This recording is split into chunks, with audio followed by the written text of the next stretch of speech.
Hello and welcome back to the patch 6.1 PTR. So in this video I'm going to be showing you three things, mainly Apexis crystals but also some new garrison missions that I found, and a look at the new Night Elf run because, well, it's not as derpy anymore, which is kinda nice. So first of all, Apexis crystals have been, well, there's been some stuff added. So they've actually split the vendors up, so this is the bracer vendor, this one's the cloak vendor, the helm vendor, so on, you know. Which is a bit strange, but I suppose it is decently categorized, and there's actually a new tier of Apexis gear. So, your first, actually let's not just choose bracers because they're kind of expensive. We'll go for legs because they're like a sort of large piece of gear.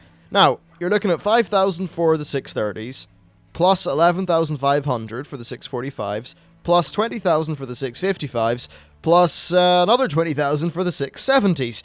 Of course, that would be a bit insane with our current rate of getting Apexis crystals. And on top of this, they've increased the Apexis crystal cap to 60,000. All of this suggests to me that they're adding in some new way of getting Apexis crystals. This absolutely makes sense. I think that when they look at what players are doing, it's probably obvious enough that the dailies are not particularly just fun or you know, they're not really seeing that high participation rates.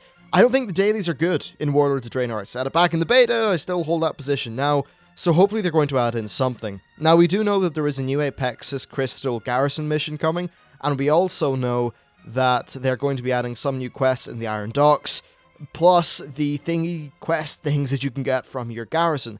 Also, we're getting Platinum rank garrison invasions, so perhaps they could come with a hefty Apexis reward as well. But, I mean, some of this stuff is nearly costing like 60,000 or something, which would be 2 full months of doing a daily every single day for a single bit of 670 gear, which seems a bit insane in comparison to the, say, just getting a bit of raid gear from your garrison mission thingy. So that's all a bit strange, but anyway.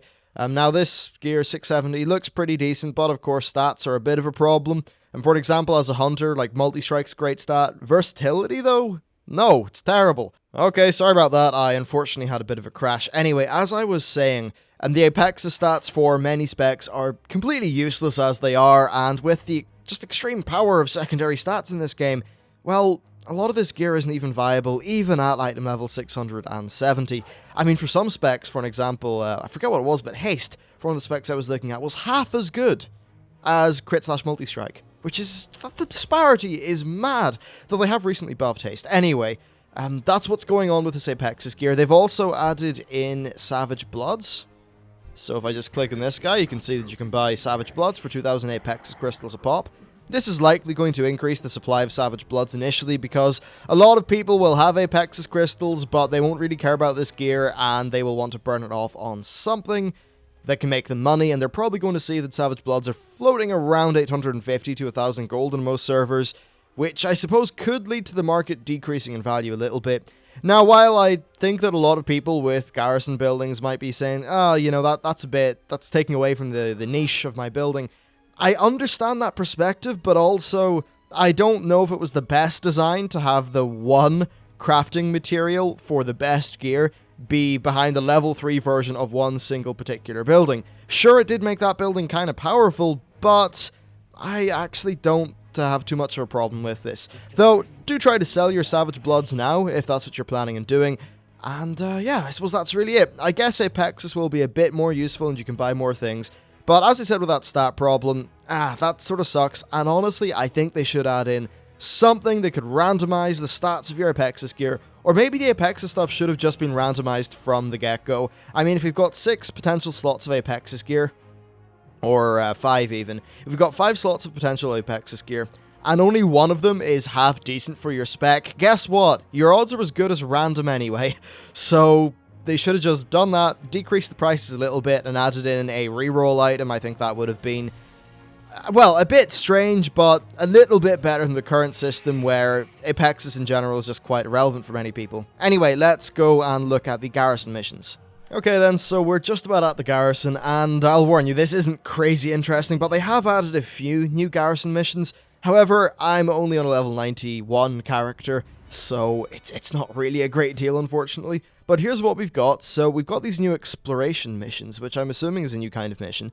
Though, no, actually, I have seen that icon before, so maybe they've just added more exploration missions. For some reason, they seem to be just incorrectly proccing all the time on this character, because as soon as I unlocked the mission board, most of these were already here, which is a little bit odd. Anyway, so we've got a level 95 mission, which will give us a Talador treasure map. We've got a 93 mission, which will give us a Gorgron treasure map, and then a 91 mission, which gives us a Shadowmoon Valley treasure map, which is kind of interesting.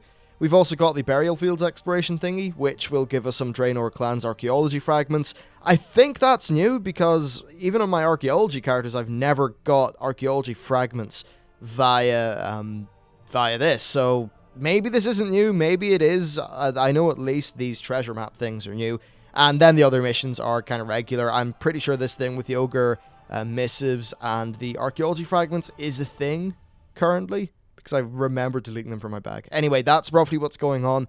I'd need to wait until Blizzard let us make level 100 characters, you know, with the pre-made character maker thingy on the PTR, because I just don't have the time to level up another level 100, because, well, frankly, I've got exams and things like that. So that's roughly what's going on with that, and let's hop over to the Night Elves. Alright, so it's time to check out the new Night Elf run. Let's, well, I suppose just run. Now, the biggest difference that you're going to see here is that it's not the bizarre bouncy thing that was going on with the Night Elf males that we currently have. It really is annoying to the point where I find it hard to play my rogue, because it runs around like an absolute pillock. So this is a lot better in my opinion. However, it does feel a little bit stiff. Now, I suppose, yeah, it's stiff, but at least it's a bit more controlled. The other one was, I suppose, too not stiff, as in it was just floppy, bouncing everywhere, etc. It looked silly. So perhaps there's a happy medium, but I think this is definitely an improvement, and most of the feedback that I've seen from people does suggest this has been taken pretty well. I think it's a lot better anyway, and certainly it's not an eyesore and it's not a distraction. I think the biggest problem with how that was done previously was that it was a real distraction. You were just running around the world and there's your character bouncing up and down like an absolute idiot, whereas that's not the case now. So that's really all good stuff. When we get level 100 characters and I get to do more things on the test, I will bring you like all the level 100 content, but it seems like that's not even something people are doing right now, so there's no rush. It should be fine. Also, one last little tidbit in case I don't get to mention it. Blackrock Foundry's release date is not tied to patch 6.1, and indeed it does seem like Blackrock Foundry might come out a little bit before 6.1, and Blizzard just recently tweeted that from the official Warcraft developer Twitter account. Anyway, that is it for me. Thank you very much for watching, and I'll see you next time.